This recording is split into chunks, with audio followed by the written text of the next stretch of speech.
Я вот думаю, друзья, что у нас в стране творится.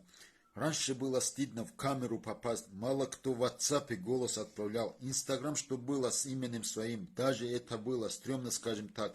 А выложить фото было нереально. Стыд и совесть знали люди, что такое. Чтобы в туалете сфоткали себя, я бы не поверил никогда тогда.